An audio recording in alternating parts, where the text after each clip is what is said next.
Good evening, everybody. Welcome. So good to see so many of you here with us this evening. It's a beautiful sunny evening here in Hartford, Connecticut, and we are in for a treat, a wonderful discussion with our guests tonight. I'm Jennifer LaRue. I am the Director of Public Programs here at the Mark Twain House and Museum in Hartford, Connecticut. And right now I'm joined on screen by my colleague and neighbor and friend, Amy Huffnagel, who is the Interim Director of the Harriet Beecher Stowe Center, also in Hartford, right across the lawn on Nook Farm in Hartford. Hi, neighbor. Hello. Hi, neighbor. Thank you so much. And as Amy's going to tell you in just a moment, this is the second of a three-part series that we've been collaborating on, and we're just thrilled about that. So I'm not going to talk for too very long, but I see that people are already chatting in the chat, letting us know where you're from. That's magnificent. Please keep doing that throughout. That's part of the fun of Crowdcast, which is the platform that we use for our virtual programs. But if you do have a question, we're going to do a Q&A session toward the end of our program tonight. If you have a question for Anna or Melinda, if you would please put that in the Ask a Question section, which somebody just did, that makes it a lot easier for us to manage that portion of the program. Also, if you go take a look at the Ask a Question section, you may see a question there that you meant to ask, and you can simply upvote it, and then that brings it to the top of the pile. So it's a very cool system. So again, chat in the chat, but put questions in the Ask a Question. While we're looking at that part of the screen, I'd encourage you, if you will, to check out that long green bar that says your donation here will be shared equally by the Mark Twain House and Museum and the Harriet Beecher Stowe Center. I'm not going to speak for Amy and the Stowe Center, but I do know that both of us have had quite a year of it with COVID, and we've both been without much of our revenue that we've come to count on to keep us afloat. We've both been doing everything we can to keep our organizations vital, but we really are struggling to make ends meet. So we do encourage you, if you have anything to spare, and we know that not everybody does, to share whatever you can with us, and know that anything that you donate tonight by hitting that green bar with your cursor will be shared equally between the two organizations and appreciated deeply by both organizations, staffs, and board of trustees. Before I go further, I want to let you know that we'll be talking about this magnificent book, The Three Mothers, Anna Malaika Tubbs' new book that's been getting such great reception. You can purchase a copy of this. There's a link in the chat, and you get a signed copy, which is not something you get if you purchase elsewhere. And also know that if you do make your purchase through the Mark Twain House and Museum, you'll be benefiting the museum.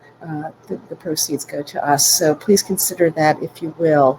So before I introduce our guests, I'd like to turn things over to Amy to say a few words. Amy, welcome. Yeah, thanks, Jennifer. I wish we were in the same room with Me all of too. you. It's lovely to, though, have so many people joining us this evening. I think you're in for a really enlightened and beautiful conversation about the women behind the men who are so important to the culture the cultural conversations even that we're having today about race and race history in the United States. I am the director of programs at the Stowe Center, but I'm also the interim director. And so I too really care about these programs where we can talk about ideas and be in dialogue with great thinkers. And we have two amazing women with us this evening. Just again, to reiterate the idea that Jennifer mentioned, that this is part of a three-part series that we're doing collaboratively with the Twain House. So we have already done one project, which was the Driving While Black. We have the program of Three Mothers this evening. And then on June 2nd, please come back and join us while we go in deep on a graphic novel called Wake, The Hidden History of Women Who Led Slave Revolts. And it's getting a lot of attention, and I think you'll be excited by that program too. So looking forward to seeing you on the 2nd too, Jennifer. We'll be here, both of us again on the screen, welcoming those wonderful guests as well. So you aren't here to hear me and Amy talk, though, are you? Let me introduce our guests. Tonight we're joined by Melinda L. Johnson. She's an advocate and innovator dedicated to serving her community. Melinda is a spiritual leader, serving as leading lady of Urban Hope Refuge Church and a commissioner of the Permanent Commission on the Status of Hartford Women. She believes equity and justice will only coexist when the voices and perspective of Black and Brown people are centered in racial justice, gender equity, and economic restructuring. Melinda is the wife of Pastor Ashley J. Johnson and a mother of two amazing sons, Ashton and Addison. Anna Malaika Tubbs is a Cambridge PhD candidate in sociology and a Bill and Melinda Gates Cambridge Scholar. After graduating Phi Beta Kappa from Stanford University with a BA in anthropology, Anna received a master's from the University of Cambridge in multidisciplinary gender studies. Outside of the academy, she is an educator, DEI consultant, and the first partner of Stockton, California. She lives with her husband, the mayor of Stockton, Michael Tubbs, and their son, Michael. I'm so delighted to welcome our guests this evening and to hear what they have to say. So, Anna and Melinda, takes a second. Hello, everyone. Hello. Thank you so much for being in conversation this evening. We're looking forward to it. Thank you for having us. What an honor. Well, let's get this party started. Melinda, I'm sorry it looked like I cut you off. No worries. I'm just excited to dive in. Well, let's dive in. Amy, thank you so much. And sit back and enjoy the program. And I will be back up to help with the Q&A. Awesome. Anna, I gotta tell you, I am excited to have this conversation with you tonight. I'm so excited. So let's before we even dive in to talk about, Louise and Alberta and Berdis, let's talk about Anna. Sure. So, in the introduction, you told us a little story that led us into your journey as a mother. Can you tell me just what overall inspired you to even do this deep dive and digging on Black American history from the perspective of mothers? Yeah, it was a long journey. I mean, with any accomplishment I think that any of us have, we always can think back to the many different things that go into it. It's hard to give a succinct answer because it goes back to like who our parents are and where we were born and our experiences growing up. But I always fast forward past a lot of it to start by saying when I started my PhD, I was really inspired by Margot Lee Shetterly's Hidden Figures. I absolutely loved the book that went on to become this very famous film. And I was inspired, but in some ways I was very frustrated. That inspiration was one of anger, actually, that I hadn't heard these women's names before, that someone had kept this history from me, something that could have mattered so much to me when I was a young Black girl and as a Black woman. And so I thought, I'm going to be somebody who addresses this erasure of Black women's stories. And I said, I don't know, that means I have a lot of options to choose from. Unfortunately, many of our stories are hidden, many of our stories are erased. So I thought there are a lot of different layers of erasure that I can address in one project. So first I said, it's going to be something around Black women. Secondly, my mother always talked about the importance of motherhood, and we lived in several places growing up. And she would always say, pay attention to how mothers are being treated in this society. And she could relate pretty much everything back to motherhood. And I really agree with her. And maybe it's just because I was raised with that lens, but I pay so much attention to motherhood in ways that many other people do not. And this was before I became a mom myself. And so I said, that'll be a really interesting project. Something around mothers that have been erased somehow. And then thirdly, I thought about the erasure that happens so often when we speak about the civil rights movement.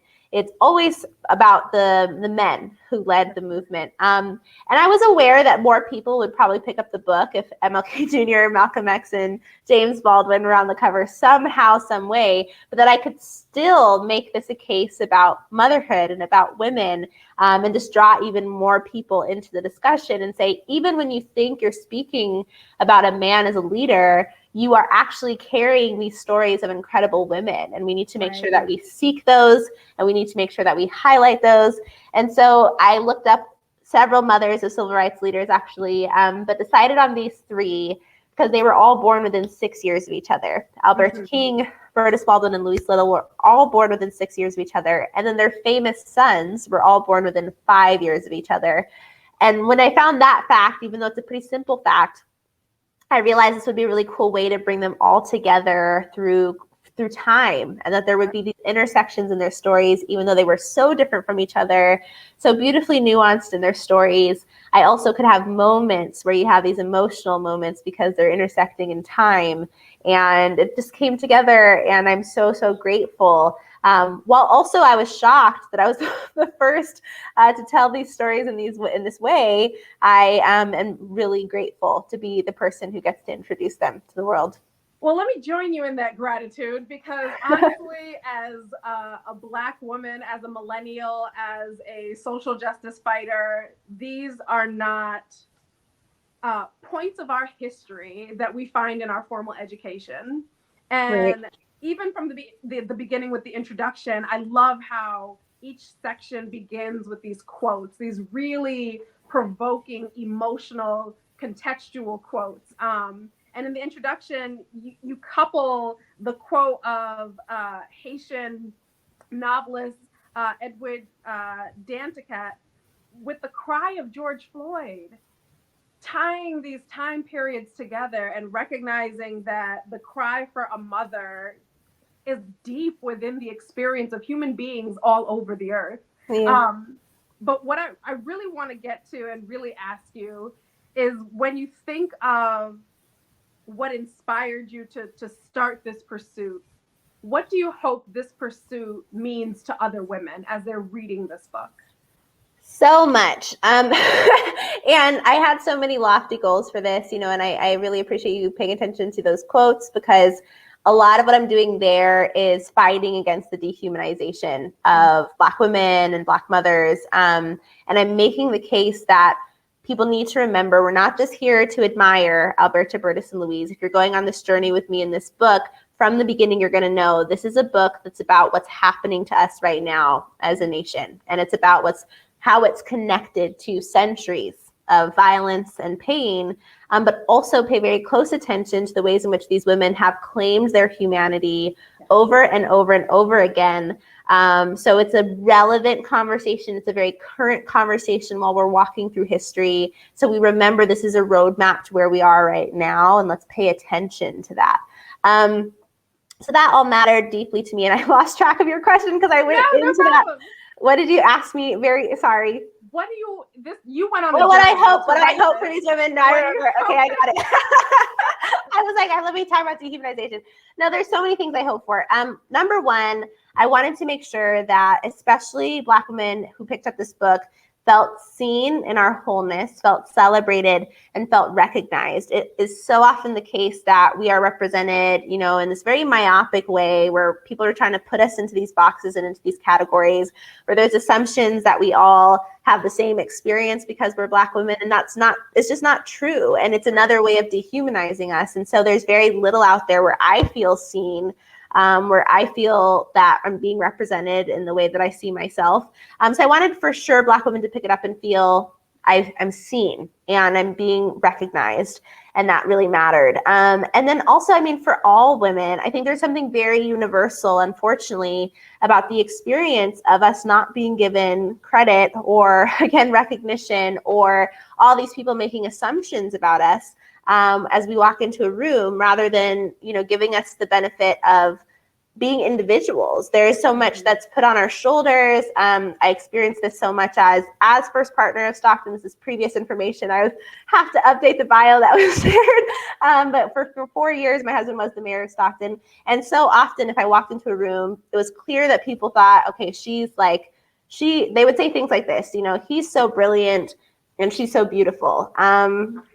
Okay, that's a complete erasure of who I am. Or saying things like, it's so great that you are supporting him in this and you're caring for him, and thank you for sharing him with the world. And I was just sort of like, this is not my identity. I don't know what century we're living in, but we're in a mutually supportive relationship. And I've talked to so many women about this who feel, that there's always this assumption that women are there to play a role for men. And so that part is very universal. So I wanted to make sure that many of us felt again, seen.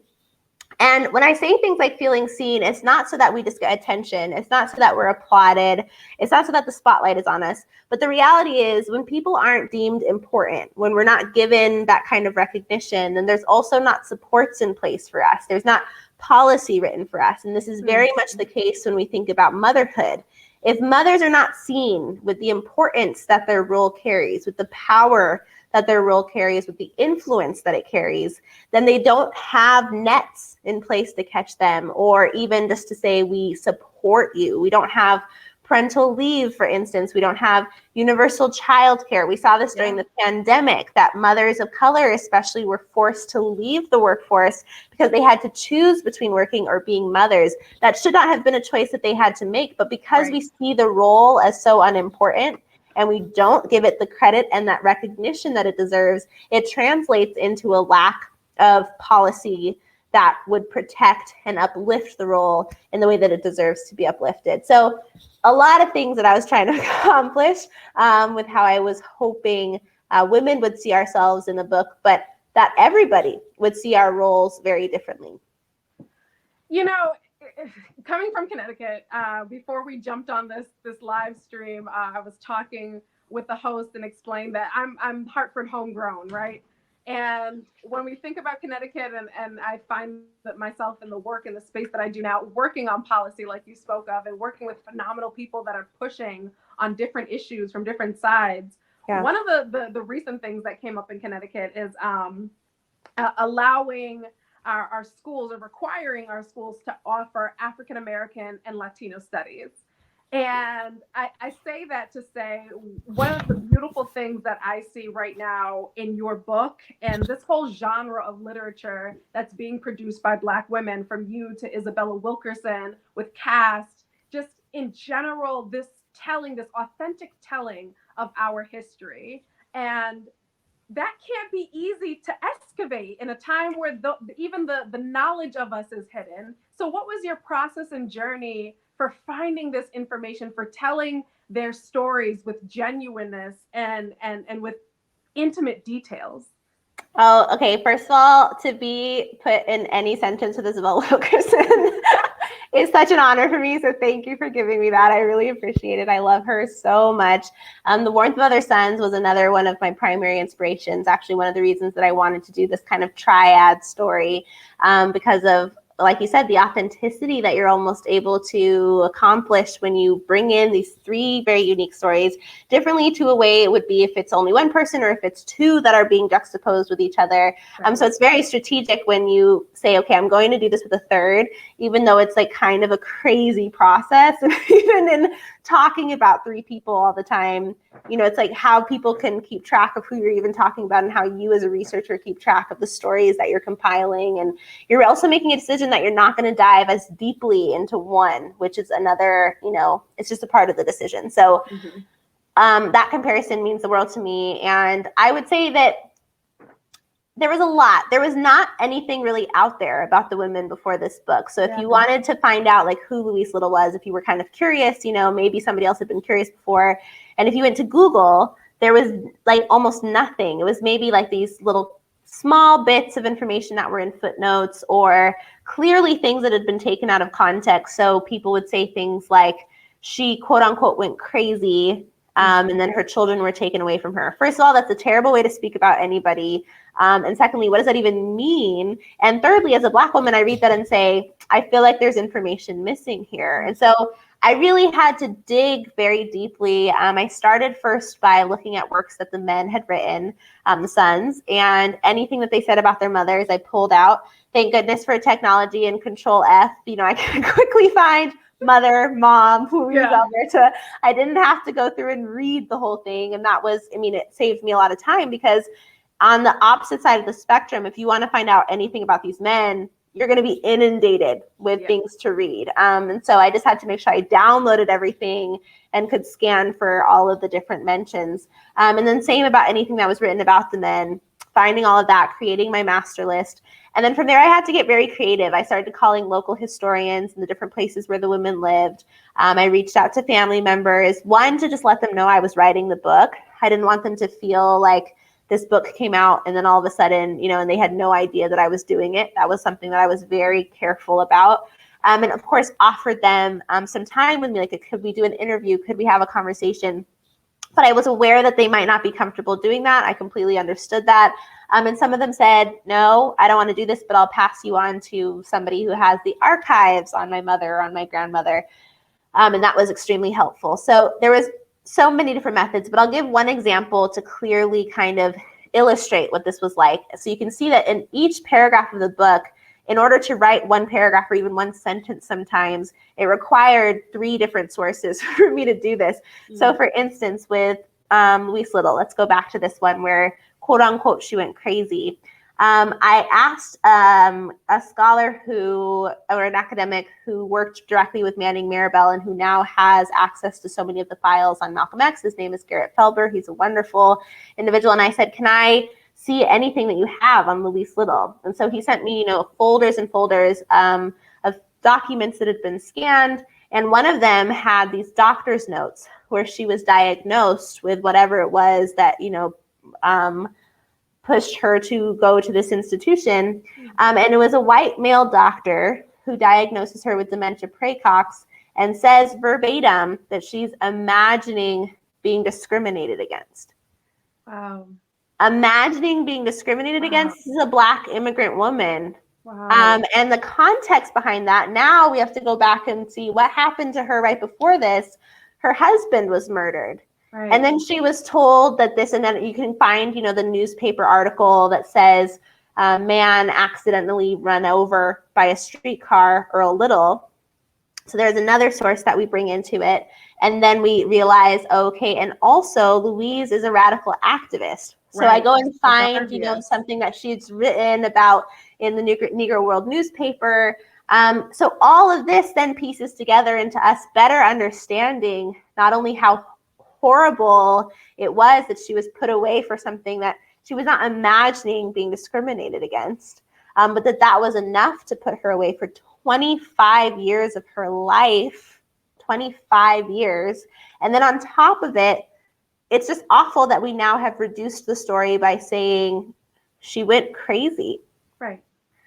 So that's the diving in and the finding the authentic story and hopefully making it all more accurate and correcting our records of history. That's amazing.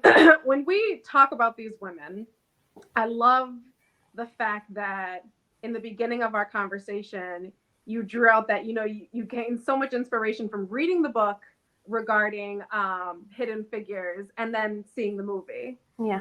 The thing about it is we are realizing more and more with our Gen Zs, and I'll even admit it with the millennial generation, that when it comes to Black history, when it comes to history in general, a lot of it is interpreted through cinematography, which is not necessarily the full truth. And it's not really all that accurate always, yeah. And even when we think about the story of Malcolm X that we're told, if we think about the version where we see Denzel at play in all of his glory and his heyday of acting, we're introduced to Malcolm X as a thug on the street, as someone that's getting a perm and someone that is stealing and looting, not even knowing that he had this rich heritage. Right. So I wanted to take a moment to ask you the question, how much does spirituality and the femme empowerment and the heritage that you introduce us to with all of these women play a role in your personal mothering?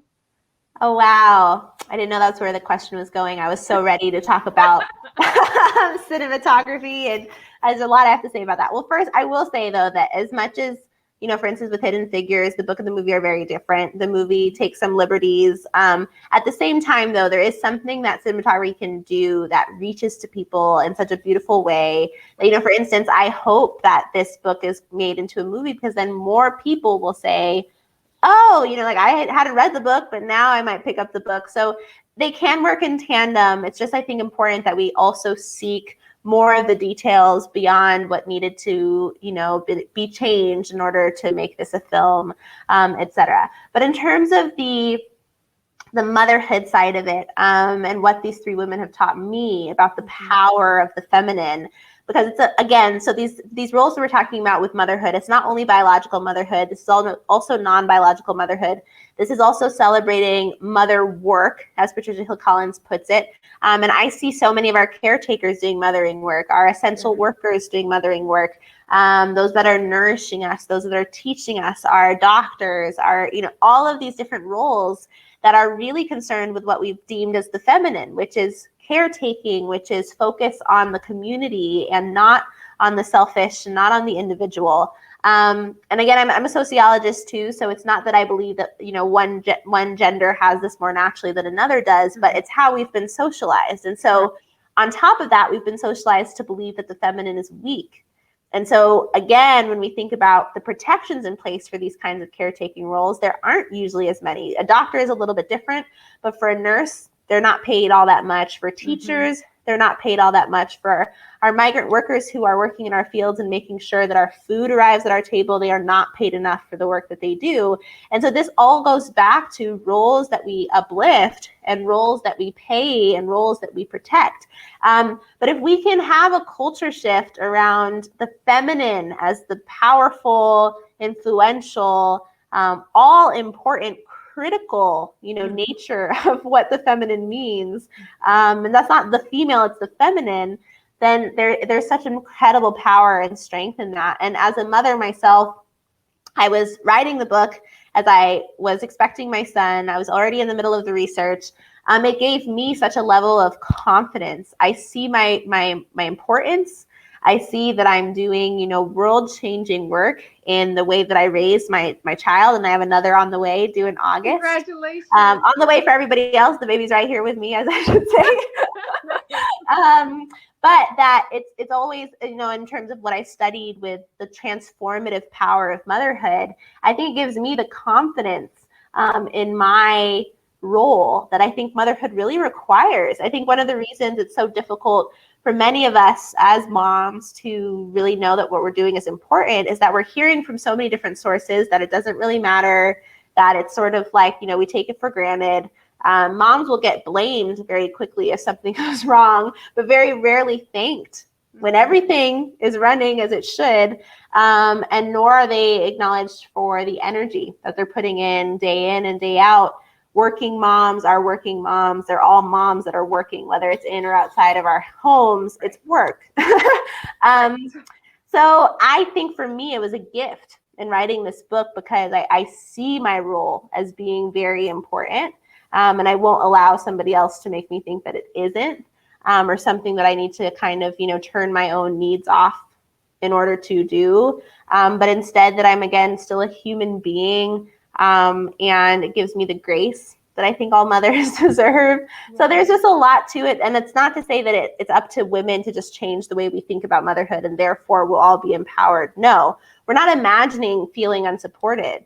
That's the fact that we are unsupported. If we don't have parental leave assured for us, if we don't have even access to health care, that's, universal. If we don't have our basic needs met in ways that a lot of moms have across the world, then these aren't just feelings, it's reality. But I do think there's something we can do to push for more when we realize for ourselves the work that I'm doing matters, and I deserve to have what I need in order to do this to the best of my ability. I really appreciate that because, again, when we started this conversation and I said that I was genuinely appreciative of your writing, I am now 4 years in to mothering. I've kept it human alive.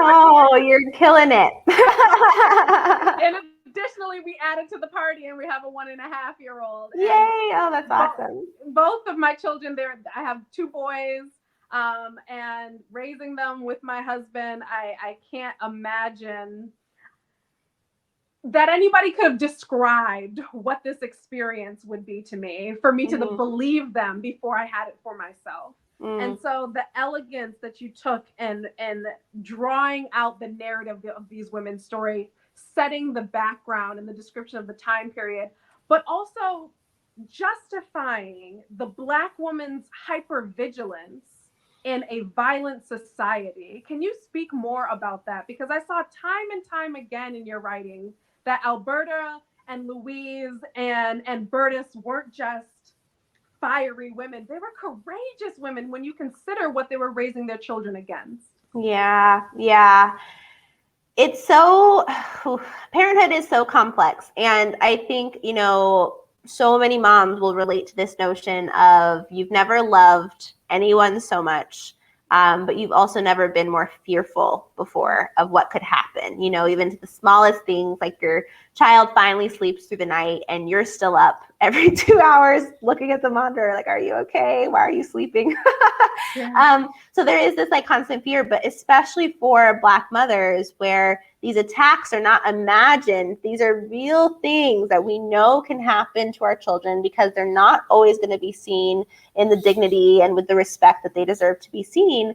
And so there's this constant fear that leads to this vigilance. And so one of the things that I appreciate so deeply in my study of these three women is the gift that it gave me of acknowledging that fear, that these were valid fears and valid concerns, but the ways in which these three women were aware of what was happening around them. They were aware of the circumstances, aware of the attacks that could be waged against them and their children.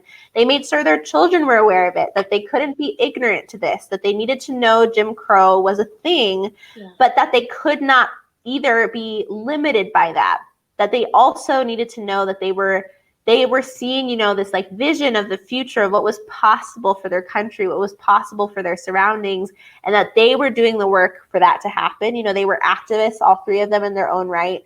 They might not have called themselves activists. I believe they were activists in their own right. Alberta through her faith, Berdis with her art of writing. Louise would definitely have called herself an activist.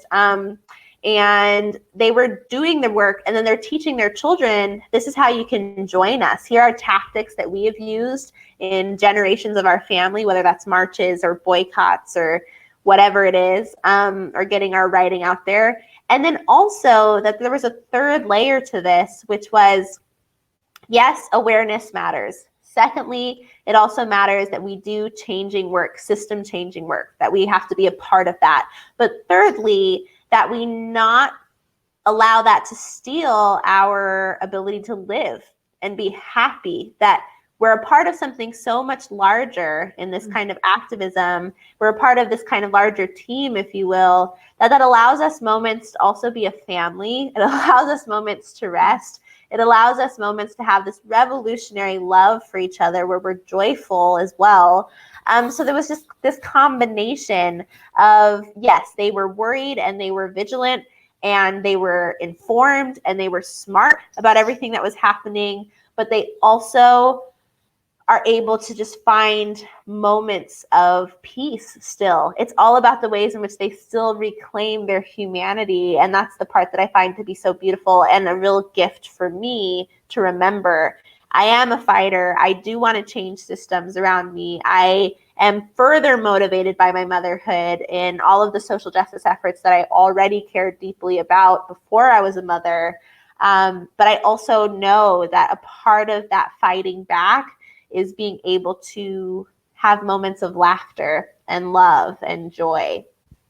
Definitely. This is going to be my final question. And I know that as we talk about changing our society and changing our culture, that those that do the work of justice and those that do the work of change grieve daily, that it feels like an inching worm.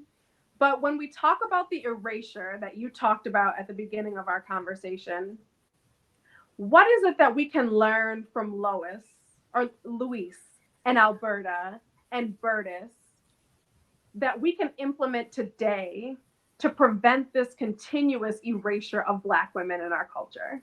Oh, so much to learn from them as well. There are a lot of lessons, and I think that we would learn them differently depending on our own identities and the shoes that we're walking in. And I think there's layers to it. So I would say, and this is probably also, again, the sociologist in me, that it starts first with the individual. At an individual level, there's something for us to learn where we can say, I will not let somebody else define me. And I will not let somebody else erase me. And I will do everything in my power to tell my side of the story. I think that really matters. And unfortunately, women and women of color, more specifically, so often are told that it's sort of, it's not humble and it's not modest to say, hey, I contributed something to this, or my story mattered. Because so many people will say things like, oh, you just want attention. Is this just for attention? No, again, it's not just for attention. If people aren't seen, then abuses against them are justified. And this is why we have to claim our space and say, here I am, here are my feelings. And I say in the book, it's only a disservice to all of us when our children and those who are watching us don't know our story. So definitely telling our stories more is something I really think is crucial. But then, like I said earlier, I am not the kind of person who's like, you just need to feel more empowered and then everything's going to get better. No, there is a reality that we are existing in a space. So then the next layer is our interpersonal relationships. Those who are, you know, standing right with Black women, our partners, our friends, etc. What is it that they can do to help alleviate the burden? You know, especially let's think about mothering. There should be more community mothering. It shouldn't all fall on that one individual. It shouldn't all be on her shoulders. That's also, again, like some strategy of oppression to isolate the mother. Instead of it being, yes, she's playing a very important role, and she deserves to have supports around her. And it's better for this child as well to have a community of people around them who care deeply for them and who are going to help guide them in the world. So there are ways in which even people around us can play a role in these interpersonal relationships to alleviate the erasure of Black women's stories. And then thirdly, we then move on to the society that we live in. And this is when policy becomes so important. What I'm hoping in the book is that we take the stories of Alberta, Berdis, and Louise, and we now center them in our policy decisions. When we think about, I've already mentioned several, but let's say, for example, with Berdis Baldwin, she was the victim of domestic abuse. Her husband was extremely abusive. And we might say, okay, well, why didn't she call for help? Well, the only person she could have called at the time was maybe police officers. And these are the same police officers who had abused her son, Jimmy, and who had pushed him into an alley when he was only a child because he maybe matched the description of somebody they were looking for. And then they just left him there laying on his back as a young boy. Yeah. How is that her only choice? That's not fair. That doesn't make sense. So now we might better understand why we say something like, can we fund mental health therapists, or can we fund, social workers? Again, caretaking kind of work that we don't give enough money for, we don't give enough resources for. So it's just about thinking, now that we have these connections to human stories, and it's not just data. I mean, data is crucial, and I think they work in tandem with each other. But what I'm hoping is that this translates really, truly into some societal changes where many who might not have understood it before now say, I get it. If we're walking in their shoes and we think about them today, and we've, gone through this history while we knew at the beginning that Anna intended on making this something that was very current, where do we go now? And all of the decisions that we're making as a country and policies that we talk about, every cycle, every presidency, what happens when we think about Alberta, Berdis, and Louise and what might have made their lives a little bit easier? I just think it makes our decisions a little bit easier as well. Definitely. Dr. Anna Malaika Tubbs, it has been a pleasure speaking with you, but I know that our audience is itching with other questions. So I'm going to throw it back to Jennifer for her to lead us in this Q&A. Thank you so much. Oh, Anna and Melinda, thank you so much. This has just been so fascinating and uplifting. And I have to say, I'm a lot older than either of you. My children are both adults, and I wish I'd had this inspiration and kind of guidance when I was raising them, honestly. It really does make you think differently about your role as a mother and what you should be allowed to expect from society as a mother. And so thank you so much for contributing that to society. And we do have some great questions. I'm going to jump right in with them. So Imani would like to know, is your book essentially the biographies of these women, or is it the narrative of an interpretation of the meaning of their lives? So it's a great question. That is a great question. I would say it's kind of a combination. So it's definitely biographical in the sense that this is the first document really where you can find these kinds of facts about the women, like where they were born and when they had their children and when they got married and what their dreams and aspirations were and what some of their accomplishments were and when they passed away. So all of that is definitely in the book. But it's also, I talk about my own life as well, my identity as a mother, so that plays a role in the book as well in terms of guiding why I wanted to know these stories and how I'm placing myself in the narrative. And then thirdly, it's definitely, commentary on where we are as a nation today. There are moments where we talk about policy, and changing presidents and what they were witnessing. So it's a combo of a lot of things. And I think it's quite a unique book in that sense, and kind of a fun journey to go on. It was a great question. It was. Thank you for that. So Gayla has two questions, and one of them is, what was the relationship between the mothers, these three mothers, and their three sons, and how did you piece that together? Now, you touched on that a little bit, but could you elaborate on that a little bit? Yeah, definitely. I would say so. It's different in each of the cases. So I think I just need to walk through each of the examples and give a little background information. So Alberta King, also just to give you more information on who she was born to two religious leaders of the Ebenezer Baptist Church. And so she grew up knowing that faith was intertwined with social justice, and that if you were a faith leader, you had to fight for the oppressed. And she went to marches and she participated in boycotts, and her parents were some of the first members of the NAACP. And so all of these things really translate into her motherhood. She's a very well-educated person as well. She was going to become a teacher, but when she married her husband, there was a law at the time that said that married women could not teach. And so she has to give up her career more formally, but still teaches. She's also an instrumentalist and a singer. So she teaches music, and then she's, again, later becomes the first lady of this church that her parents really built. And so all of this translates into her relationship with her son. And she's so close to all of her children, her three children. There's moments where her husband comments on the fact that she understands them better than he ever could. Even when MLK grows up, he is always sending letters back and forth to his mother, asking her for things. It's one of my favorite part of the books, actually, because we get to see MLK as just his mother's son. And he's saying things like, "Mother, dear, I love you so. And can you send me my brown shoes? I forgot them last time. And can you send me my favorite meal?" And it's just so sweet. So yeah, they were very close. And so close that she's always very worried for him, very, very worried that things are going to happen to him. And because of that, he calls her as much as he can. The day he was assassinated, he talked to her that morning.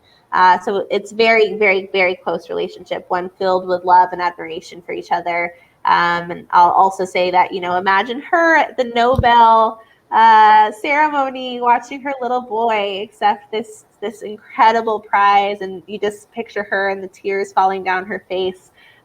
It's just beautiful. So beautiful. Okay, I'll move on. I always forget there's more people to talk about. I always get into one of the stories. So with Berdis Baldwin, so Jimmy was her firstborn, and at first she was raising him as a single mom.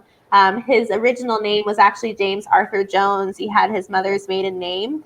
And for the first couple of years of his life, it's just the two of them. So they are extremely close. It hurts him deeply that she then marries this man who's incredibly abusive. And so he really sees himself as her right-hand man. He wants to protect her. She wants to protect him. She has 8 other children. And with each of them, he's right beside her, helping to care for them, take care of them. And so he wants to be a writer, actually, just like she does. And so she stands up for his ability to do this because her husband doesn't think this is the path that he should take. You have to remember they're a poor family in Harlem, that he's the eldest. There really maybe is a path that could have made him more money, or like more of a guarantee of money, let's say, because he does end up being very successful, but that's not something that was guaranteed. And so she stands up to her abusive husband, saying he will go and see plays, he will be a writer. I'm going to protect this joy for him as much as I possibly can. And we're only left, to imagine what she faced as a result of that. And I'll skip forward because there's so much that's so beautiful about the relationship. But when James Baldwin passed away, and all three of the famous sons died before their mothers do, tragically, one of his dying wishes is that that when it's his mother's time to join him, that she be buried next to him. And so if you go and honor James Baldwin, you have to honor Berdis. They have a shared plaque over their graves, and it says Baldwin in the middle, Berdis in one corner, and James in the other. And if that's not a testament to how much a son loves his mom, I mean, it's just so emotional. And thirdly, with Malcolm X, I've left them to the last example because it's so complicated. They were incredibly close, but he was taken from her at a very young age. So going back to what I was saying earlier about how she's diagnosed with dementia, then she's put in an institution against her will for 25 years of her life. But before that, every day when her kids come back from school, she sits them down and she asks them what they've been taught. She reteaches them some things. Again, she's also very well educated. She's multilingual. She has newspaper clippings ready for them to read. And if they don't know a word, she has a dictionary ready for them. So they come back and are constantly met by her affirmations of, well, if someone taught you that and they were trying to make you feel a certain kind of way, in the school where you have these white educators, I want to tell you more about our people and more about our movement. And so all her kids say that this is something that allowed them to feel like they were never, less than anybody else. But then when she's taken from them and they've also experienced the trauma of losing their father, this is why Malcolm X goes through a period of time where he's very lost. He's no longer coming back to his mom. And so this is the Detroit Red period of his life. But when he's converting to the Nation of Islam, he actually writes to his brother and he says, Mom is the first person to have taught us this. All of our accomplishments are our moms. And later, they actually get to reunite after she's taken for 25 years. They see each other again. And he tells Alex Haley about the moment that they're reunited and just how amazing it was for him to see her again and how much he loved his mom and how much he'd missed her. And he'd kind of shut himself off to this part of his life because of how much pain it caused him to be away from her. But only a year later, he's assassinated. So they only have a year together again before he's taken from her more permanently.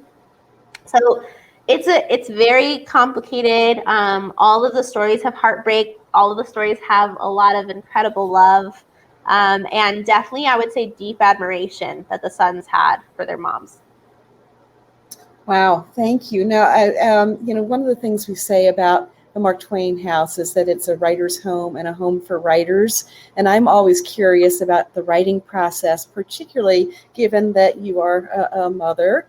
And I'm sure that made things a little more challenging. I guess you said you were working on this before your son was born. Is that correct? But yes, when he was born, I was still editing the book. And then also these deeply emotional moments that you were exploring, particularly when you were becoming a mother yourself. Can you talk a little bit just about the writing experience? Yeah. Oh, I love that question. It definitely changed as my life was changing and identity was changing as a mother. I wanted to make sure before he was born that by the time he was born, I had a full first draft of the book so that I could focus on him when he was born. And I will say, though, that when I was writing it, even in my first draft of it all, like you said, it's an emotional text.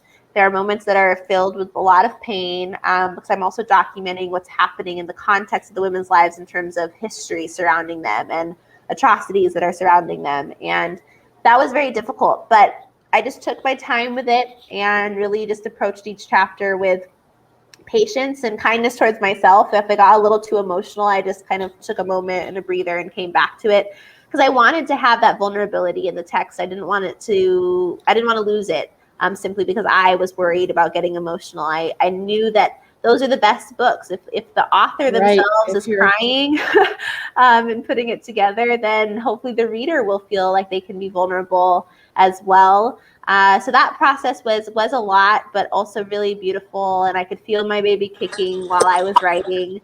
And then when he was born, I was still editing the book. And so he was kind of sleeping on my chest as I'm editing these chapters, and I could feel his little breath. So it was really emotional. Oh, wow. So it's so beautiful. Yeah. And I should say also about the writing while we're on it, that It was as a result of my dissertation that I did this book, but they're completely different documents. The dissertation is the academic one. This is not going to read like a dissertation. It's a story. I do fiction and nonfiction writing, and so it definitely plays a role. My creativity plays a role in this book. So most people who read it have said, oh, this is like, it was surprising because they knew I was the academic and whatever. And I am an academic, but I don't really love the academy. I find it to be exclusive. I'm not into the kind of language that we have to perform in order to finish the dissertation. And so this book is very readable. I wanted high school students to be able to read it and feel like they were on an enjoyable journey of learning about these three women. So for anybody who's concerned about that, I'll just take the opportunity to say it's not a dissertation. Awesome. So Melinda, we lost you for a moment, and I have taken off your mic because when you came back on, we were hearing a loud echo, and I'm wondering if maybe you have Crowdcast open in more than one place, in more than one tab or device. No? Okay, I'm going to try you again. Let's cross our fingers. Okay. Can everybody say just a word? Sure. Yes. I'm hearing a teeny bit. Teeny echo, so it's not so bad. Let's see how we do. And we just have another couple of questions, and while I look up the next one, I'm going to ask about the other children of these mothers of very famous sons. What became of some of the others? Yeah, and I love that question because so many people say, well, you wrote about mothers of sons, like why? And I'm like, yeah, okay, they were mothers of famous sons, but they were actually all mothers of daughters as well. And that's an important part of the book to pay attention to. Alberta had 3 children. Her eldest is Christine King Ferris, who is still alive today.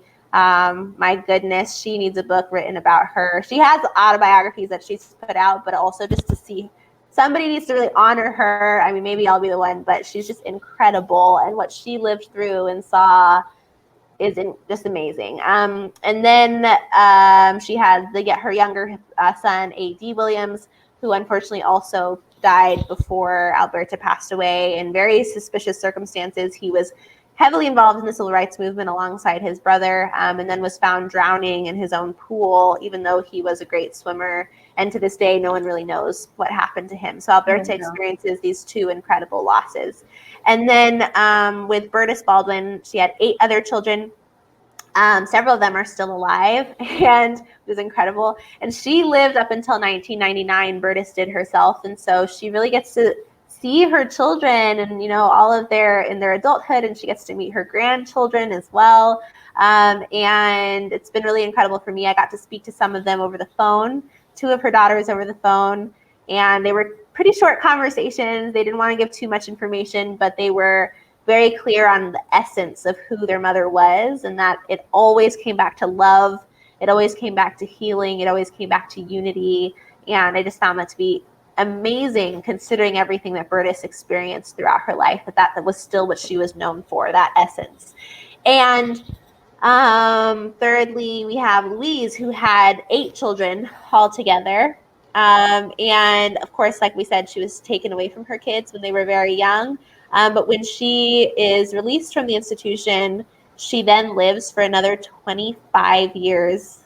25 years, amazing, after everything she's endured, and gets to know her grandchildren. And especially in the case of Betty and Malcolm's children, they knew her better than Malcolm did. And so I had again the honor of speaking to one of their daughters, and she calls herself her grandmother's keeper. She got to know all of her stories from being from Grenada and her revolutionary moments, and it's beautiful. So yeah, I know it's about the children, but the grandchildren definitely play a role as well. That's just so lovely. I'm glad we touched on that. Yeah, that's a great question. I don't get asked that one very often. Oh, we win.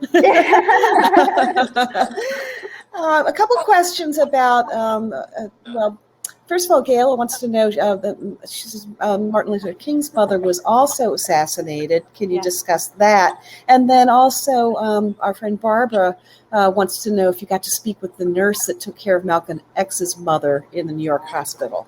Oh, I wish. That was Oh, interesting. But okay, let's see. So in terms of Alberta King, yes, she was assassinated in her church. A man who was really having a mental health episode. I can't say exactly what it was because the record doesn't really ever say what he was experiencing, but that he went to the church. He went to Ebenezer Baptist with the goal of killing Reverend Martin Luther King Sr. That was his actual target. But decided on day of, and he stood up. The commotion all happened. He stood up and said, "I'm taking over here today," and then just started shooting. He decided in the moment that Alberta was closer to him, and so he shot her instead. She was playing the organ, and she was reuniting with the choir that she'd founded actually that day. It was supposed to be this really beautiful and special moment for her, and then ends in this awful tragedy. Two others are injured, but she passes away later at the hospital. wow. Really, really heartbreaking. And then in terms of the nurse who took care of Louise in New York, that was the question? Yeah. I don't know anything about that. As far as I know, Louise was in the Midwest her whole life, up until she passes away in, I think it's called Woodland something, that one of her daughters pretty much brings one of her mom's visions to life, which is to have a Black self-sustaining community, and they garden all their own food and hunt their own food. Yvonne Woodward was her daughter's name, and that's where she passes away peacefully and surrounded by her family. So this person knows more than I do on something. So definitely tell us. So Barbara, let us know if Yes. there's something that Anna needs to look into. I would love to know more. Oh. Melinda, I'd like to ask you, just as the mother of sons, did you read this book through that lens? In addition to preparing for this, was your reading affected by that? It definitely, can you hear me? Yes. Yes. Okay, yes, it definitely was. Again, it has been a challenging time, honestly. Oops. Oh, we lost you. We lost you, Melinda. Can you hear me? Yeah. When the pandemic began, actually, the pandemic for me began right after I gave birth to my second child. So to go from pregnancy to pandemic to just a resurgence and a rise of racial injustice has been challenging, where I can't even at times determine what is normal about my mothering experience right now. So to read this book and have some context that there has never been a normal moment, it feels like, for most mothers, more particularly for Black mothers that have been raising children within a resistance. I think it really touched home for me. These stories meant more to me than you probably know. I'm not from Grenada, but I'm the first in my family to be born in this country, and my family's from Trinidad, so we're a hop, skip, and a jump away. So to hear her holding on to her West Indian heritage and how that informed her journey, that meant everything to me. Wow. Well, so what's next other than another child? What are we going to hear next from Anna? I was just sitting with Melinda's words. It means the world to me when I get to hear what readers think of it, but especially Black moms, and I'm getting a little emotional, but thank you. Thank you for reading the book. And in terms of what's next, I will probably turn this into something for screen, so we can do the discussions later about cinematography and saying what they got wrong and what they got right. So I'm excited about that. And then I also have a picture book that I'm working on about the mothers of contemporary Black female leaders. And I won't say who yet because we may edit some out, but I'm really excited about that. And then thirdly, I've been working on a novel for the past 5 years. And when I say for 5 years, I've also obviously had children and then wrote this book and was doing my PhD. So it's not like I was consistently working on it, but I keep coming back to the novel, and hopefully I'll be able to pitch it at some point this year. Well, I'm glad you told us about that, because I hope that you will come back and come to the Mark Twain House in person. I love that. And Melinda, I hope that you'll join us, and we'll give you both a tour of the house and take you behind the scenes. And I've heard I need to try the famous meal.